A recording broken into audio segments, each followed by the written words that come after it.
మన ప్రభువును రక్షకుడునైన యేసుక్రీస్తు శ్రేష్టమైనటువంటి నామంలో మీ అందరికీ నా హృదయపూర్వకమైన శుభాలు, వందనాలు తెలియజేస్తూ ఉన్నాను. క్రీస్తునందు ప్రియమైన దేవుని బిడ్డలారా, ఈరోజు దేవుని యొక్క వాక్యాన్ని మనం చదువుకుందాం. పేతురు రాసిన మొదటి పత్రిక 5వ అధ్యాయం 7వ వచనాన్ని చదువుకుందాం. ఆయన మిమ్మును గూర్చి చింతించుచున్నాడు గనుక మీ చింత యావత్తు ఆయన మీద వేయుడి. మరొకసారి చదువుకుందాం. పేతురు రాసిన మొదటి పత్రిక 5వ అధ్యాయం 7వ వచనం. ఆయన మిమ్మును గూర్చి చింతించుచున్నాడు గనుక మీ చింత యావత్తు ఆయన మీద వేయుడి. దేవుని మహోన్నతమైనటువంటి శక్తి కలిగినటువంటి నామములో మీ అందరికీ మరొకసారి నా హృదయపూర్వకమైన శుభాలు, వందనాలు తెలియజేస్తూ ఉన్నాను. చూడండి, చదవబడినటువంటి దేవుని లేఖనాన్ని మనం చూస్తే, దేవుని వాక్యంలో మనం చూడగలిగితే, ప్రియులారా, దైవజనుడు పేతురు భక్తుని ద్వారా పేతురు రాసినటువంటి ఈ వాక్యము ద్వారా ప్రభువు మాట్లాడుతున్నాడు. ఒక వ్యక్తి ఆత్మపూర్ణుడుగా మార్చబడితే, దేవుని చిత్తానుసారమైనటువంటి వ్యక్తిగా మార్చబడితే, దేవుని యొక్క ఆలోచన కలిగిన వ్యక్తిగా మార్చబడితే, ఆ వ్యక్తిలో నుండి దైవికమైనటువంటి విషయాలు, దైవికమైనటువంటి సత్యాలు, దైవికమైనటువంటి మాటలు, దైవికమైనటువంటి ఆలోచనలు వస్తూ ఉంటాయి. ప్రియులారా, గమనించండి, దేవుని వశంలో ఉన్నటువంటి వ్యక్తుల ద్వారా దేవుడు మాట్లాడుతూ ఉంటాడు, దేవుడు సంధిస్తూ ఉంటాడు. ఇక్కడ మనము చదవబడినటువంటి లేఖనము ఏం మాట్లాడుతుంది అని మనం చూస్తే, దేవుడు మిమ్మును గురించి చింతించుచున్నాడు కనుక మీ చింత యావత్తు ఆయన మీద వేయండి. అంటే దేవుడు కూడా చింతిస్తాడా? ఏమండి, చింతించుటలో కలిగినటువంటి రకాలు కొన్ని ఉన్నాయి. కొంతమంది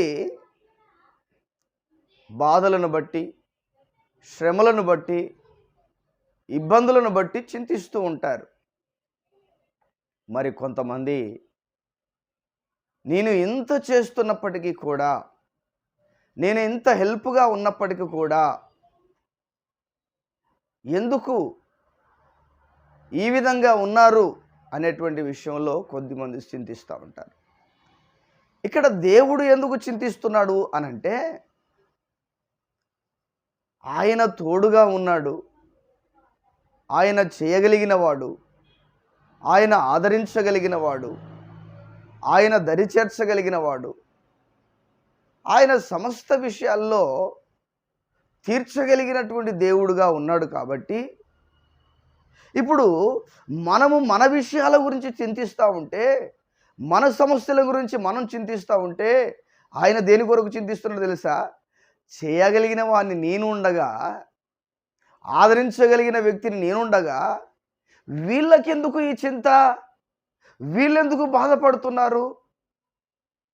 వీళ్ళెందుకు ఇబ్బంది పడుతూ ఉన్నారు అనేటువంటి విషయంలో దేవుడు చింతిస్తూ ఉన్నాడు. ప్రియమైన దేవుని బిడ్డలారా, చూడండి, ఆయన మిమ్మును గురించి చింతించుచున్నాడు కనుక మీ చింత యావత్తు ఆయన మీద వేయండి. ఎవరి మీద వేయాలట? దేవుని మీద మన చింత వేయాలి.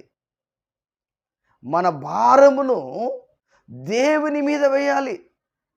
చింత అనగానే చాలా విషయాలు ఉంటాయి.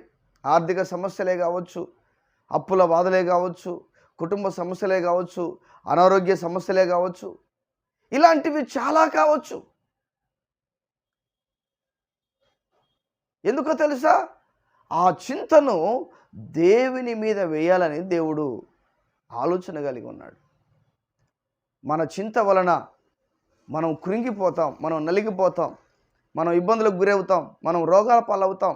అందుకనే తీర్చగలిగిన ఒక వ్యక్తి మన పక్కన ఉంటే మన పనిని ఆ వ్యక్తికి అప్పగించి ఎలాగ నిశ్చింతగా ఉంటామో, ఎలాగూ ఇబ్బంది లేకుండా ఉంటామో, అదే విధంగా ప్రియమైన దేవుని బిడ్డలారా, అదే విధంగా మన జీవితంలో కూడా ఇదిగో మన పక్కన మనల్ని ఆదరించగలిగిన దేవుడు, మన అవసరతలను తీర్చగలిగిన దేవుడు, మన యొక్క ప్రతి పరిస్థితిలో ఆయన చొరవ తీసుకొని ఆయన చేయగలిగిన దేవుడు ఉండగా మనకు ఎందుకు? ఏమండి? ఆయన మీద మన చింత వేయాలి, మన భారము ఆయన మీద వేయాలి, మన చింత ఆయన మీద వేయాలి. ఆ విధంగా వేసినప్పుడు మనము నెమ్మదిగా ఉండగలుగుతాము, మనము ప్రశాంతంగా ఉండగలుగుతాము. ఏమండి? ఒక బస్సులో ప్రయాణం చేస్తున్నప్పుడు, రాత్రిపూట ప్రయాణం చేస్తున్నప్పుడు నిమ్మలంగా పడుకుంటాము కదా. అంటే దాని అర్థం ఏమిటి? మన మన బాధ యావత్తును కూడా, మన భరోసా అంతా కూడా డ్రైవర్ మీద పెట్టి మనం పడుకున్నాం. డ్రైవరు మెల్లగా నిమ్మలంగానే తీసుకుపోతాడులే, క్షేమంగా ఇంటికి చేరుకుంటాంలే అనే ఉద్దేశంతో ఇక్కడ కూడా దేవుడు అదే ఆలోచన చేస్తున్నాడు. ఏమంటే బస్సులో ప్రయాణం చేస్తున్న మనము డ్రైవర్ మీద మన భారం ఎలా వేసామో, ఇదిగో మన జీవిత ప్రయాణంలో కూడా మన మన యొక్క చింతను, మన యొక్క బాధను, మన యొక్క కష్టాన్ని, మనకున్న ఇబ్బందిని దేవుని మీద వేయాలి. దేవుని మీద వేసినప్పుడు మనము నిమ్మలముగా ఉండగలుగుతాము, ప్రశాంతంగా ఉండగలుగుతాము, సమాధానముగా ఉండగలుగుతాము, సంతోషముగా ఉండగలుగుతాము.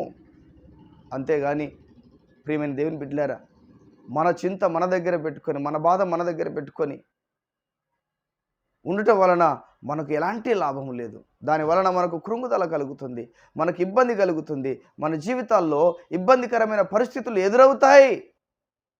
కనుక ప్రియమైన వారలారా, ఆయన మిమ్ముని గురించి చింతించుచున్నాడు కనుక మీ చింత యావత్తు ఆయన మీద వేయండి దేవుని వాక్యం చెబుతున్నప్పుడు, మన జీవితంలో మన చింత యావత్తును ఆయన మీద వేసి మనం ముందుకు కొనసాగుదుముగాక. అటువంటి కృప భాగ్యమును ప్రభు మనకు అనుగ్రహించునుగాక. ప్రార్థన చేసుకుందాం. ప్రియుడమైన తండ్రి, పరిశుద్ధుడా, ప్రేమ కలిగిన తండ్రి, యేసయ్యా మీకు కృతజ్ఞతాస్తుతులు చెల్లిస్తున్నాను. గడిచిన కాలమంతయు కాపాడినందుకు వందనాలు. చింత యావత్తు నా మీద వేయమని మీ వాక్యం సెలవిస్తూ ఉండగా, ఇదిగో ప్రభువా, మా చింతను మీ మీద వేయడానికి, మా భారాన్ని మీ మీద వేయడానికి మీరు సహాయం దయచేయండి. ఈ వాక్యం వింటున్నటువంటి ప్రతి బిడ్డను, ప్రతి ఒక్కరిని పేరు పేరు వరుసన దీవించండి. వారి అవసరాలు తీర్చండి, వారి అక్కర్లు తీర్చండి, వారి సమస్యలను తొలగించండి, వారి ఇబ్బందులను తొలగించండి, వారి ఇరుకులను తొలగించండి. వారి జీవితాల్లో గొప్ప ఉన్నతమైన మేలుల చేత, దీవెనల చేత మీరు దీవించి ఆశీర్వదించి ఘనమైన కార్యాలు, గొప్ప కార్యాలు మీరు జరిగించి మీ నామానికి మహిమను తెచ్చుకోమని యేసు నామములో అడుగుచున్నాము తండ్రి. ఆమెన్. ఆమెన్. దేవుడు మనందరినీ దీవించి మహిమ కలిగిన రాకడ కొరకు సిద్ధపరుచునుగాక. ఆమెన్. ఆమెన్.